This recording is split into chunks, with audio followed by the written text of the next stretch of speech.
eu sou um amigo do presidente Bolsonaro, gosto dele, seguidor dele, apoiador dele, mas eu não sou um extremista. Prefeito, o senhor foi vereador por 2 mandatos em Sorocaba, né, filiado ao PP, Progressistas, ao DEM, Democratas.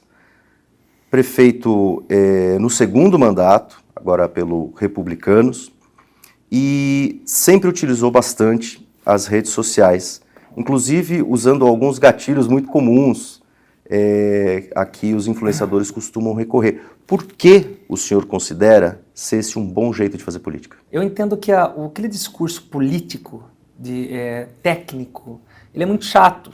E as pessoas, elas não têm mais paciência para acompanhar um discurso de meia hora, 40 minutos, para tentar explicar uma obra, uma medida que você está fazendo. Então, as redes sociais, ela traz a oportunidade de você fazer de uma maneira dinâmica, de uma maneira mais leve, uma comunicação que chegue para a maioria da população.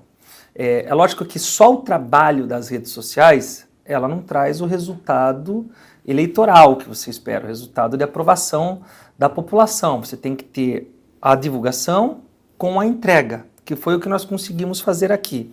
No início, nós fizemos uma comunicação que a ideia principal era atingir a cidade de Sorocaba, então aquela pessoa que mora na Zona Norte, ela não é obrigada a saber da obra que acontece na Zona Sul e vice-versa, mas esse trabalho ele foi criando um corpo, nós conseguimos alcançar a cidade, depois ele foi se expandindo para a região metropolitana e acabou depois furando uma bolha e sendo uma divulgação que saiu a nível nacional, mesmo você demonstrando aqui ações locais. Vou dar um exemplo. Nós fizemos um desassoreamento no Rio Sorocaba.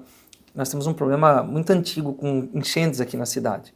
Nós resolvemos a primeira etapa das enchentes nas casas das pessoas, agora a segunda etapa desse governo é resolver os alagamentos de vias. Mas enfim, o desassoreamento era algo importante que fazia parte desse contexto. Então nós contratamos dragas anfíbias para poder fazer, flutuantes para ficar no leito. Eu falei, poxa, se eu ficar na frente do rio, falando, olha, contratamos essas máquinas para fazer o desassoreamento, não vai engajar, ninguém vai ficar sabendo desse trabalho importante na cidade de Sorocaba. Então eu peguei a hora do almoço, eu falei para a equipe, falei, olha, na hora do almoço, prepara um churrasquinho, compra uma churrasqueira mesmo, assa uma carne, coloca em cima da draga, arruma um colete salva-vidas, aí eu tô com Juliette, colete salva-vidas, com a carne assando, alguém chega e fala, ó, prefeito, fazendo churrasco na lancha, eu falo, não, estou aqui acompanhando o serviço das dragas que nós contratamos. Esse vídeo já ultrapassou 20 milhões de visualizações, quer dizer, toda a cidade ficou sabendo desse serviço e acabou expandindo para outras cidades por todo o Brasil.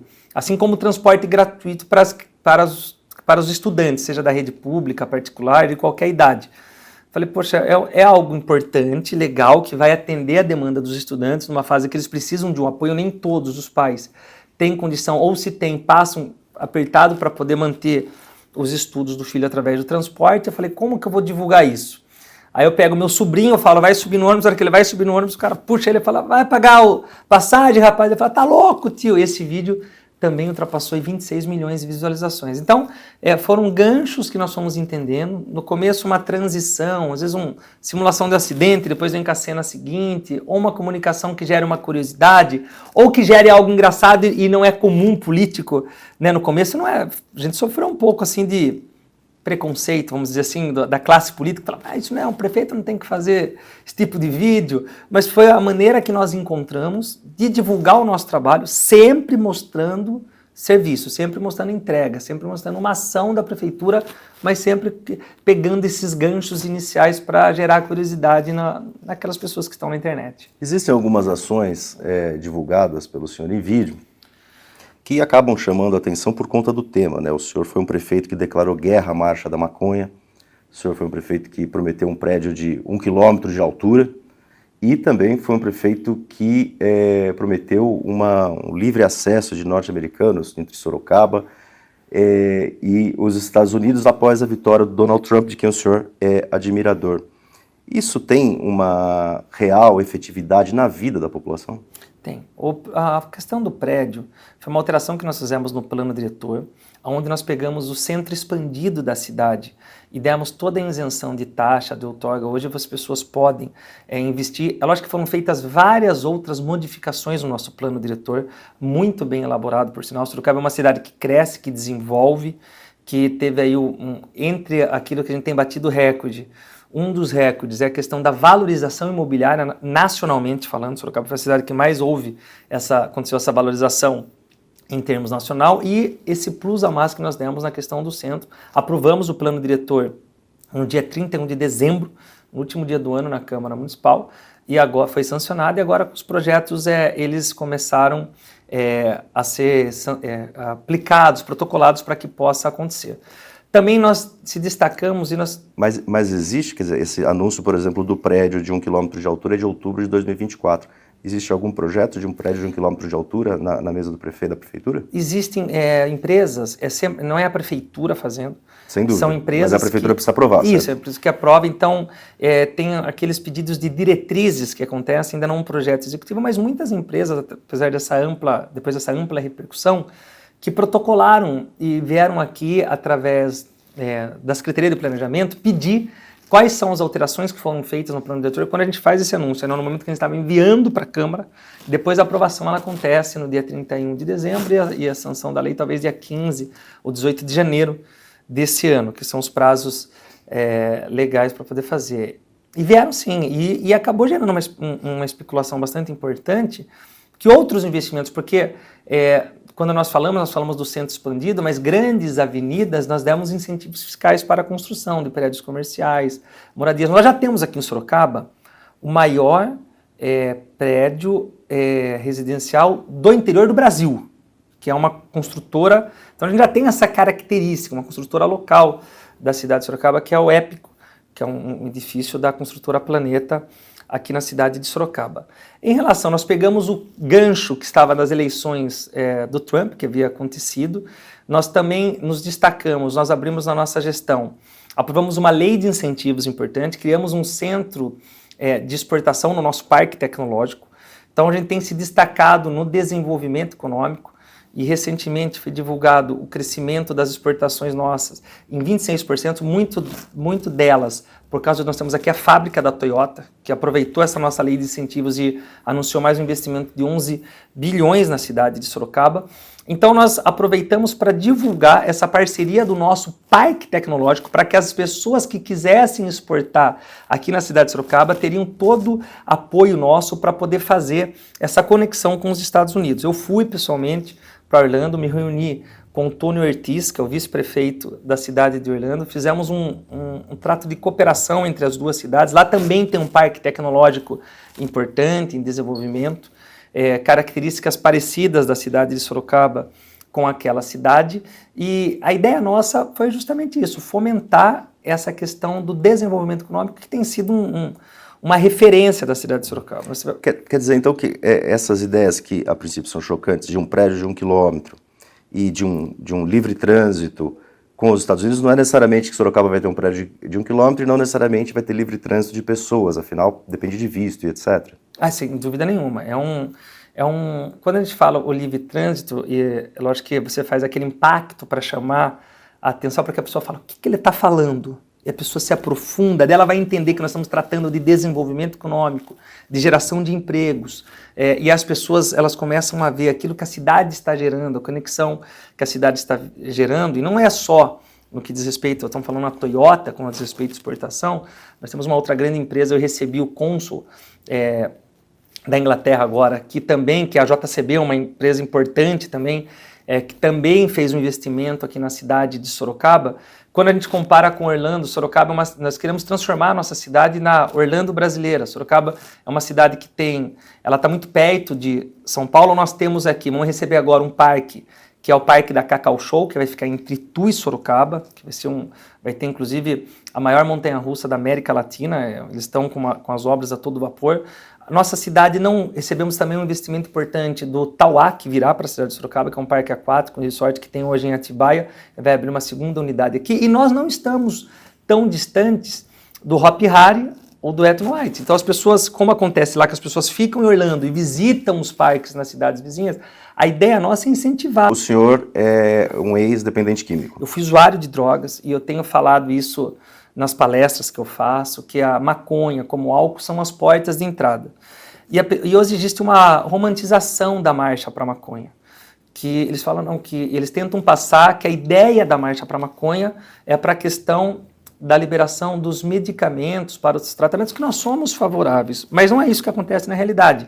A Marcha para a Maconha, ela tem sido uma marcha para incentivar o uso de drogas, inclusive se pegar as marchas que acontecem em São Paulo, eles colocam um cigarro de maconha, as pessoas simbolicamente, como se fosse um cigarro de maconha, fumando ele grande, para incentivar, inclusive com a participação de crianças, e entendendo que essa romantização acaba influenciando as pessoas a entrar nas drogas. Pelo que eu vivi na minha própria pele, pelo que a minha família viveu, o dano terrível que a dependência química faz na vida das pessoas. Então eu sou um combatente dessa marcha que tem usado toda entre aspas, a legalidade da lei para a livre manifestação para fazer apologia ao uso das drogas, que é crime. Então nós pegamos uma lei municipal, baseada na lei que combate a apologia ao uso de drogas, para proibir a Marcha para a Maconha, que está gerando uma discussão judicial nesse momento. Ainda no assunto drogas, em março de 2021, o estado de São Paulo estava vivendo o pior momento da pandemia de Covid-19, o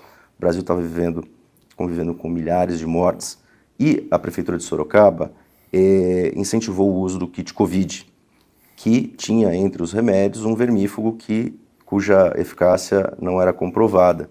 Chegou-se até, acho que a Prefeitura chegou até a divulgar um documento falando uma eficácia de mais de 90%, mas depois mexeu no texto, né? O senhor tem pretensões políticas estaduais e o estado de São Paulo foi líder com o João Dória no combate à Covid. O senhor tem algum reparo à sua atuação como prefeito nessa questão do kit Covid e o que esperar, caso o senhor for governador, de um combate a uma eventual nova pandemia? O senhor usaria kits cuja a eficácia não é comprovada? Naquele momento, a gente estava vivendo o pior momento da história da humanidade. E aconteceu, infelizmente, uma polarização nas discussões de como cuidar da situação.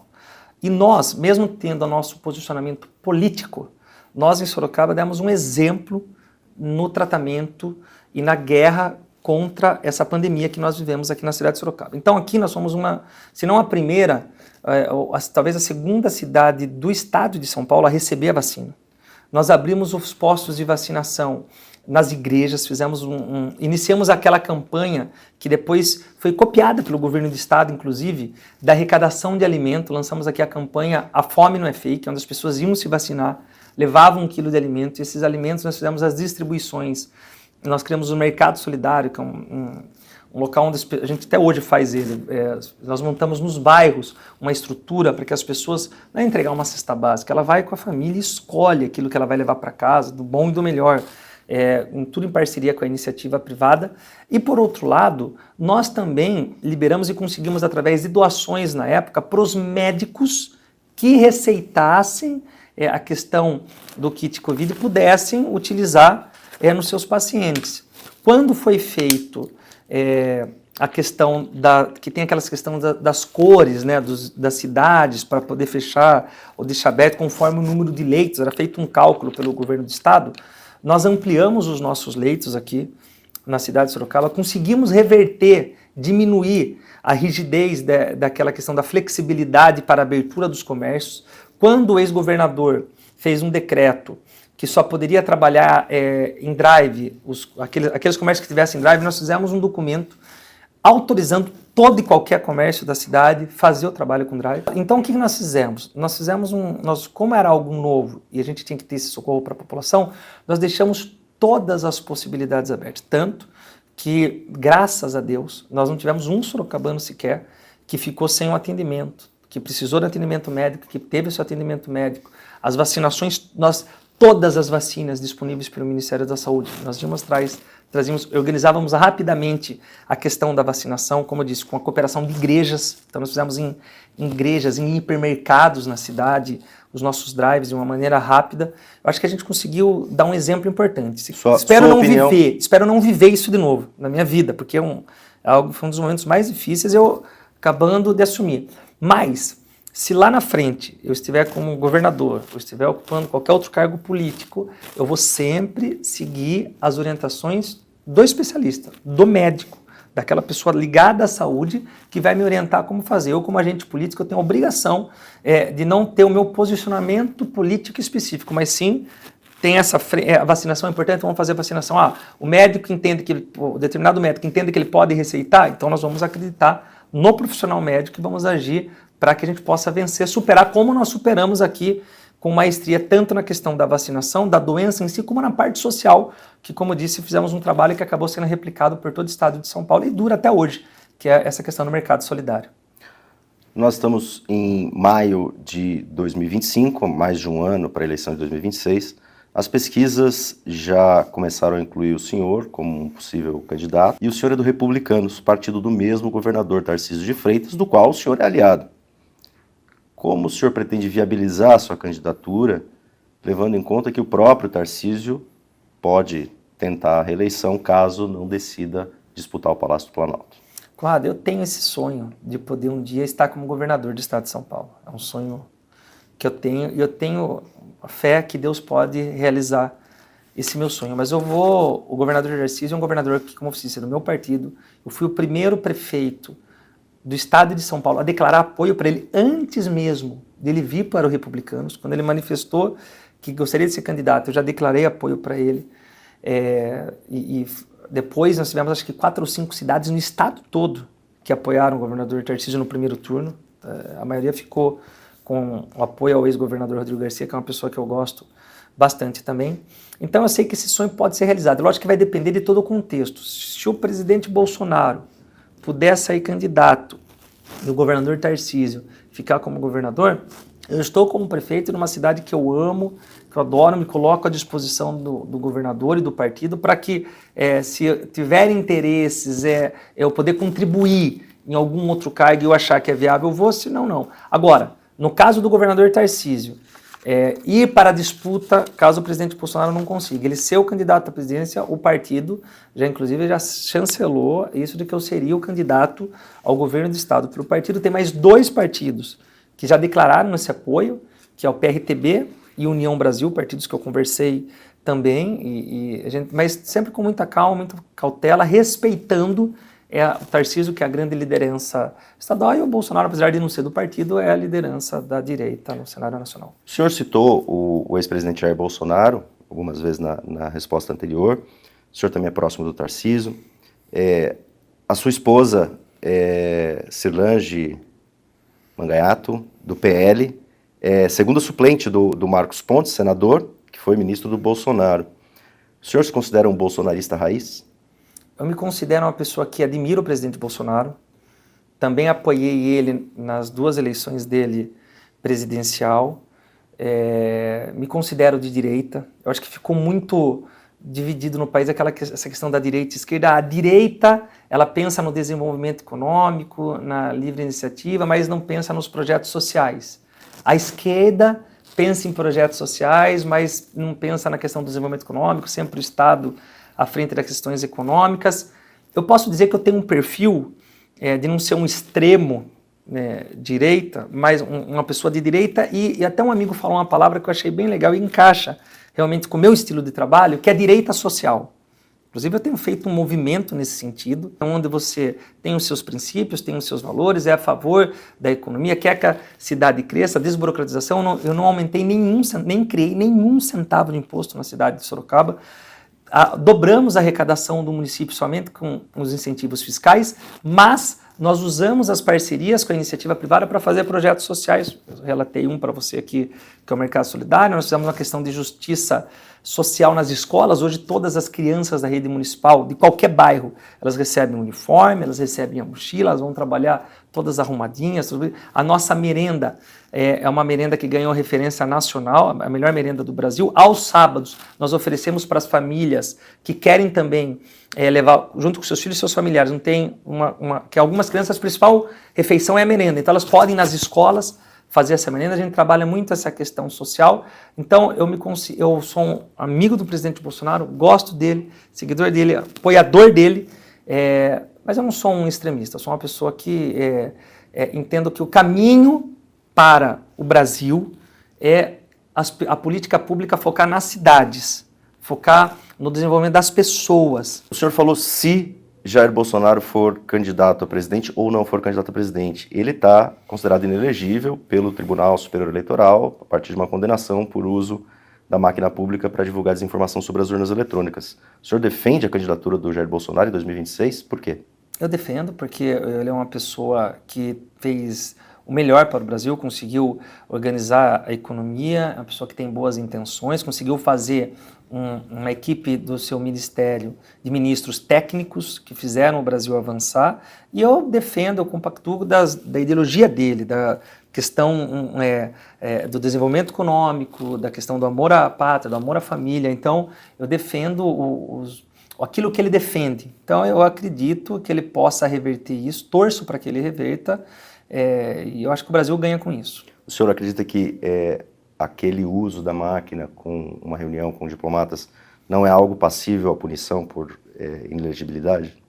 Olha, eu também é um assunto que eu não aprofundei, mas até onde nós acompanhamos, que é pela imprensa, né, a alegação de defesa dele é que foi uma reunião onde não houve uma tentativa de golpe, que não era essa a intenção, que foi uma reunião ele explicando como que acompanhava a questão do Brasil. Então, até onde eu tenho conhecimento, que eu não tive acesso e nunca procurei saber dos detalhes, eu acho que a defesa dele é uma defesa justa. Ele conseguiu explicar aquilo que ele tinha passado, que ele quis explicar o momento que estava vivendo o país.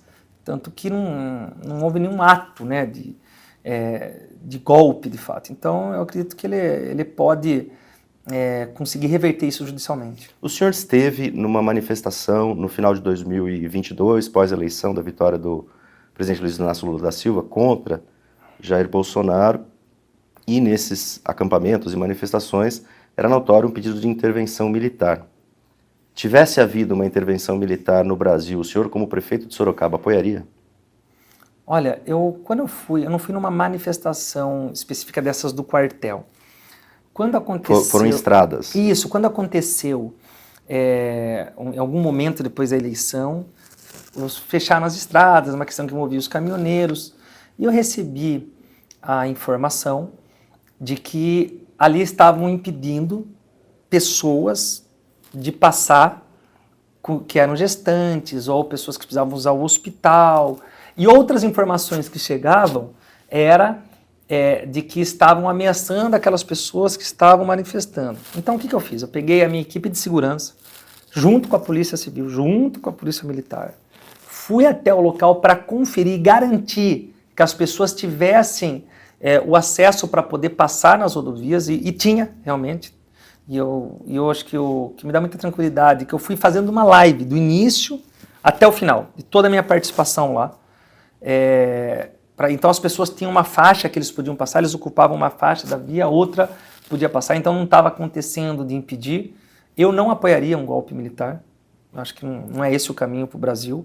Eu acho que nós temos a principal arma que nós temos, são as eleições, é o voto. Acho que a gente tem que preservar muito isso, mas a minha visita a esse local foi única e exclusivamente para garantir a segurança daquelas pessoas que precisavam transitar e daquelas pessoas que estavam ali manifestando.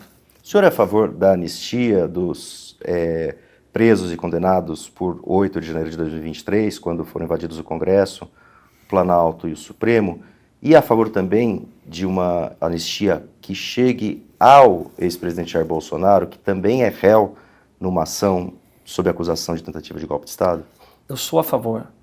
Eu acho que pode até aquelas pessoas que quebraram, que acabou colocando todo mundo num único contexto, né? Aquelas pessoas que danificaram os bens públicos, elas devem responder por aquilo que ela fez, ela danificou, mas eu sou sim a favor, porque a grande maioria daquelas pessoas que estavam lá foram pessoas que, senhoras, senhores, mulheres, que estavam num movimento, acreditando em algo e acabaram sendo aí condenadas e até algumas condenações bastante severas. Então eu sou a favor, e também sou a favor que o presidente Bolsonaro consiga se livrar judicialmente dessa acusação.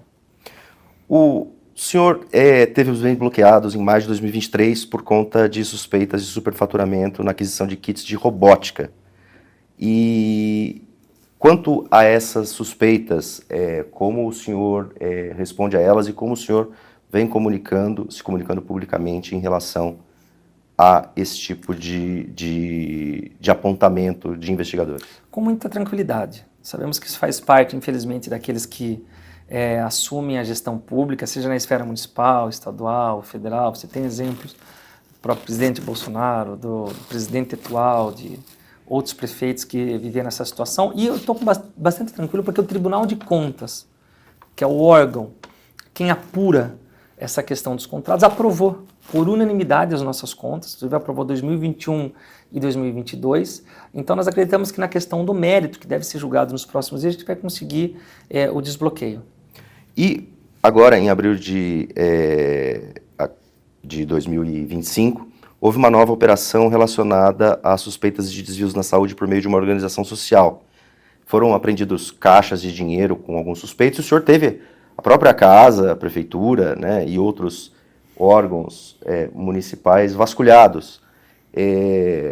Como o senhor responde e como o senhor vê esse tipo de operação e como o senhor responde a essas suspeitas? Conrado, é importante ressaltar que o dinheiro que foi apreendido, armas que foram apreendidas, não são meus, nem foram na minha casa. É uma apuração, eu acho que a operação ela tem que acontecer, a investigação tem que acontecer, tanto que quando, em 2022, a prefeitura foi notificada, nós abrimos uma investigação interna colaborando para que toda a apuração tivesse que acontecer, mas nós entendemos que o ato que aconteceu na minha casa específico foi um ato político. Né? Acontece uma semana antes do presidente Marcos Pereira ter falado, Manga, vamos pensar na possibilidade do presidente do Republicano, isso, Marcos Pereira. do Tarcísio não vir, do Bolsonaro não conseguir, do seu nome para presidente. Eu faço esse anúncio, a gente começa a aparecer nas pesquisas, como você mesmo disse, uma semana depois acontece essa ação. Não é a primeira vez que isso acontece. Nós tivemos recentemente o Pablo Marçal, que teve a sua casa também depois de fazer uma divulgação invadida pela Polícia Federal. Tivemos o Gustavo Lima, que aconteceu a mesma situação. O próprio presidente Bolsonaro, agora o Manga. Então a gente Mas a Polícia Federal também age contra partidos e figuras de outros campos político-ideológicos, certo? Inclusive no governo do PT, de Lula 1 e 2 e Dilma, a Polícia Federal também agiu. Naquele caso também era uma perseguição política? Não sei, mas no nosso caso, observe que tanto que, na verdade, na minha casa, não foi encontrado nada. Então, foi uma ação que gerou uma exposição bastante grande.